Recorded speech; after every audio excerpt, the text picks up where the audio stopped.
All right, so we're going to use the properties we know of exponents to rewrite radicals. Our question is, how can you extend the properties of exponents to derive the properties of radicals? So how can we rewrite this using the properties of exponents? So what that would look like, if we were just using those properties of exponents we went over, we can take that AB and raise it to the 1/nth power. That's the same thing as the nth root. Then we've got a product raised to a power, so we can take each base on the inside and raise it to that same power.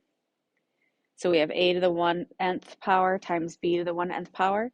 And then when we are raising things to the 1/nth power, that is the same thing as taking the nth root of a times the nth root of b. So through the properties of exponents, we can see that the nth root of ab can be written this way as well.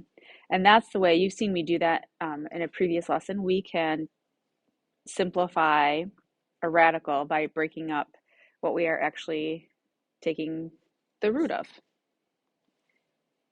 Okay, so part B, how can you rewrite the cube root of 16x to the 5th using the properties of exponents?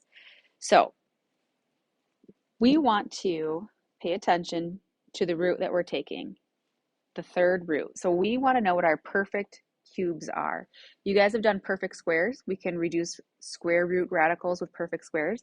Well, we can reduce cube root radicals with perfect cubes. So just to think about our list of perfect cubes, 1 to the 3rd power is 1. We don't often use that to help reduce because it doesn't change anything if you divide by 1.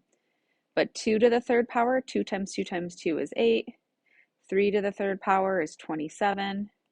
4 to the 3rd power is 64.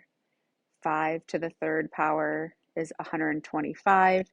We could continue this list if we needed to, but when you are going to rewrite a cube root of 16x to the 5th, it's helpful to know what our perfect cube numbers are.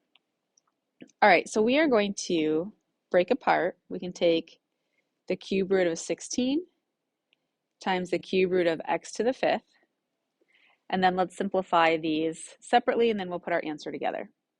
So the cube root of 16, do any of these perfect cubes fit into 16? And you need to say, oh yeah, 8 does. So we can break that down with a cube root of 8 times a cube root of 8 times 2 is 16. So the cube root of 16 breaks down into the cube root of 8 times the cube root of 2. The cube root of 8 is 2 cube root of 2. So we simplified the cube root of 16. Now let's look at the cube root of x to the 5th. So we're going to break this down with x to the 3rd power, because the cube root of x to the 3rd is x. So if we break down x to the 5th is equal to x to the 3rd times x squared, we're left with a cube root of x squared. So if you can see, we have x to the 3rd times x squared giving us the x to the 5th, but we broke it down with a perfect cube, x to the 3rd. The cube root of x to the 3rd is x, and then we have the cube root of x squared. And then all we're going to do to put this together, because it's all multiplication, right? This is all multiplication in here. Anything outside of the radicals is going to go out front. So we have a 2 times an x. And anything inside the radicals can go inside the cube root together. We have a 2 and an x squared.